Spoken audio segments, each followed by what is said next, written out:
Hola amigos. Dicen que la guerra económica todavía no ha empezado para Rusia, pero lo que está claro es que Estados Unidos impone a Europa que aplique sanciones contra Rusia, en detrimento de las economías europeas, porque Estados Unidos tiene medios para abastecerse bajo cuerda. Con lo que los perjudicados somos los europeos, y de rebote el resto del planeta, lo que dejaría bien claro que esta guerra está diseñada contra la Europa, ya que en el imperio se les ha ido la pinza del todo. Y ojo a lo que puede pasar este fin de semana, cuando 50 países del mundo más Estados Unidos discutirán el tema del suministro de armas y municiones a Kiev. A iniciativa de los Estados Unidos, los representantes de 51 países celebrarán una reunión, en el marco de la cual está previsto discutir el suministro de armas adicionales, municiones y otra asistencia militar a las Fuerzas Armadas de Ucrania.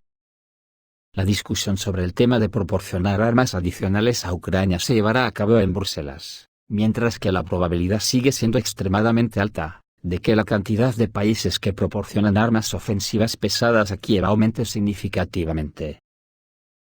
Hace unos días, Kiev solicitó el suministro por parte de los países occidentales de una cantidad de armas sin precedentes. En particular, estamos hablando de 1000 piezas de sistemas de artillería, varios cientos de sistemas de cohetes de lanzamiento múltiple, 1000 drones, etc. Anunció que los Estados Unidos está listo para satisfacer las demandas de Ucrania. Hoy en día, existen serios riesgos de que los sistemas de defensa aérea de mediano y largo alcance, los sistemas de misiles tácticos y los misiles antibuque puedan ser transferidos a Ucrania. Sin embargo, el tema del suministro de tales armas por parte de Occidente aún se está discutiendo, ya que existen graves riesgos debido a que el suministro de tales armas choque entre la OTAN y Rusia. Esto es terrible. Vamos a piñón fijo hacia el Holocausto. Mirar qué aberraciones. Estados Unidos prorroga el estado de emergencia nacional respecto a Bielorrusia. El gobierno de Estados Unidos extendió por un año el estado de emergencia nacional respecto a Bielorrusia, acusándolo de amenazar a Washington extraordinariamente. Fijaros qué miedo, que Bielorrusia amenaza la seguridad nacional de Estados Unidos. Hay que tener cara. Y según un comunicado emitido el lunes por la Casa Blanca, el jefe de Estado estadounidense, Joe Biden, aprobó una prórroga de un año al estado de emergencia nacional respecto a Bielorrusia, por lo que la emergencia debe seguir en pie más allá del 16 de junio de 2022. Esto, ante las acciones y políticas de ciertos miembros del gobierno de Bielorrusia y otras personas, para socavar los procesos o instituciones democráticas de Bielorrusia. Manifestadas fundamentalmente en las elecciones antidemocráticas de marzo de 2006, los abusos contra los derechos humanos relacionados con la represión política, incluidas detenciones y desapariciones, y la corrupción, se lee en el texto. Joder, me voy a callar porque esto no hay quien lo aguante. A juicio de Washington, las acciones y políticas de tales miembros del país europeo suponen una amenaza inusual y extraordinaria a la seguridad nacional y la política exterior del país norteamericano, tal como denunció el comunicado. Pero Minsk es blanco de un régimen de sanciones por parte de Estados Unidos y la Unión Europea, que la acusan de desviar un avión para arrestar a un periodista disidente y desconocer el resultado de las presidenciales del 9 de agosto de 2020. En las que el actual mandatario Alexander Lukashenko se hizo con la mayoría de los votos en todo el país. ¿Y contra España no dice nada la nota? Un premio Pulitzer español es multado bajo la ley Mordaza mientras fotografiaba la llegada de migrantes a Canarias. La derogación de esta normativa fue una de las promesas de campaña de Pedro Sánchez antes de llegar a la presidencia. El fotoperiodista español y premio Pulitzer en 1995. Javier Bauluz, ha sido sancionado con 2 multas que suman 960 € cuando intentaba fotografiar a los migrantes que llegaban en patera a las Islas Canarias. El incidente tuvo lugar en noviembre de 2020 mientras el fotoperiodista cubría el desembarco de varias personas que habían sido rescatadas en alta mar. Cuando se encontraba en el puerto, 2 agentes de la Policía Nacional le instaron a alejarse del lugar. Uno de ellos le agarra del brazo, como se puede apreciar en las imágenes que el propio Bauluz ha difundido. Entonces él se zafa de ese agarre y se produce un intercambio verbal. Más de un año y medio después, el profesional de la información ha recibido 2 sanciones, por falta de respeto a un agente y por negarse a identificarse, en virtud de la conocida como Ley Mordaza.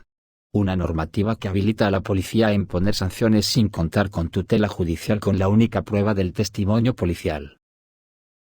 También durante este tiempo el fotoperiodista ha narrado los impedimentos con los que se enfrentó la prensa, para dar cobertura a la crisis migratoria vivida en aquella época en las Islas Canarias, cuando hasta 3.000 migrantes llegaron a encontrarse hacinados en unas instalaciones insalubres en el puerto de Arguineguín.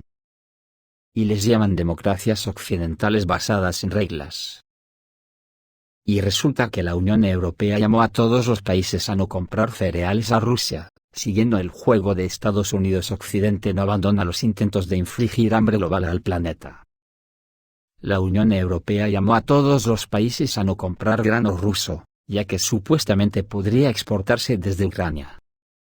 Así lo anunció el 9 de junio el representante del Servicio Exterior de la Unión Europea, Peter Stano.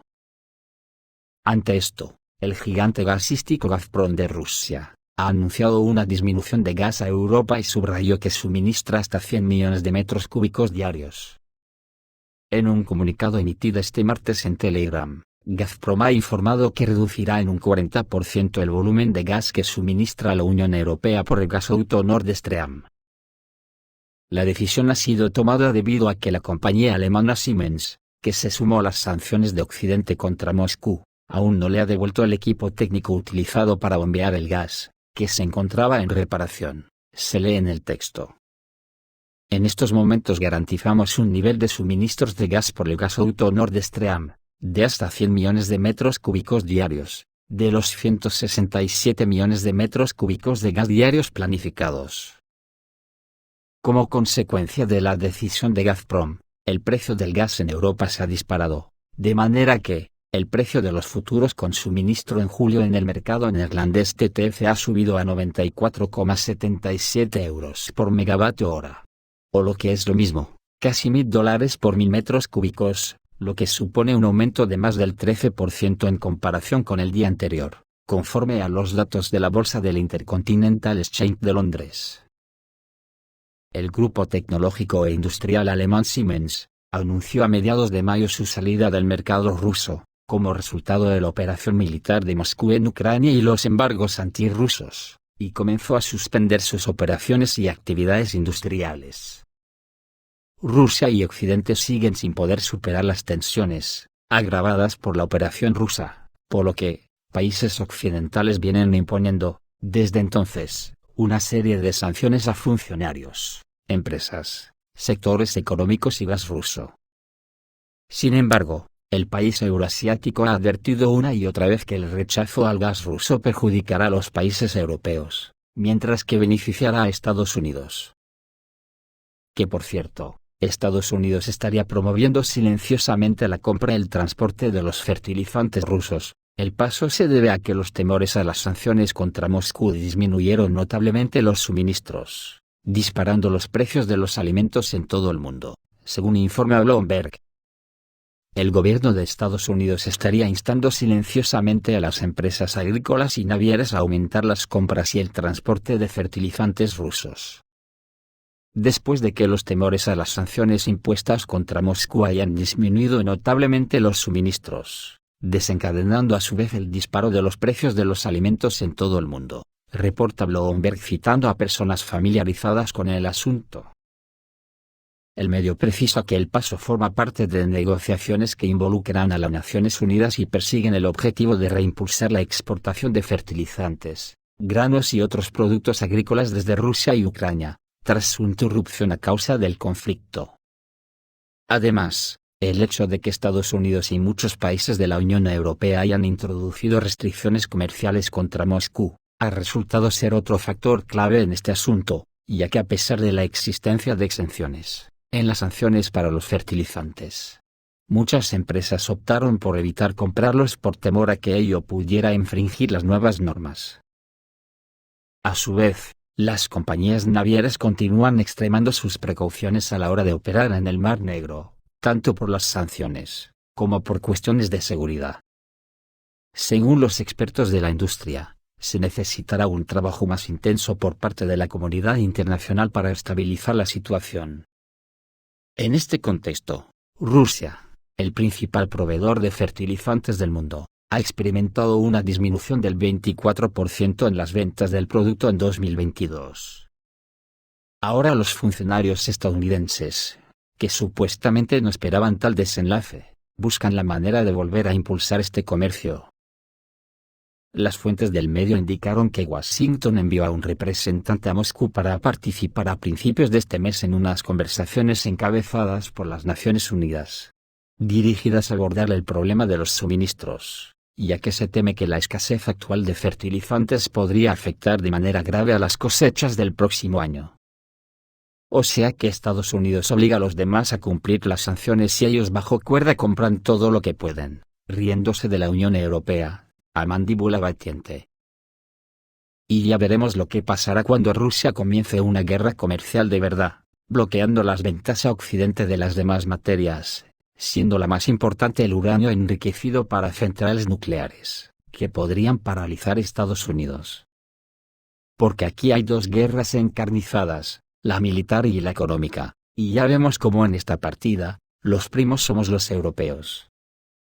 Pronto tendrán que cambiar la definición de guerra mundial en el diccionario, para poner la adaptación 2.0, que dice que una guerra mundial es un acto militar violento donde se pelean muchos, y siempre pierde Europa. Esto es todo amigos, reciban un saludo.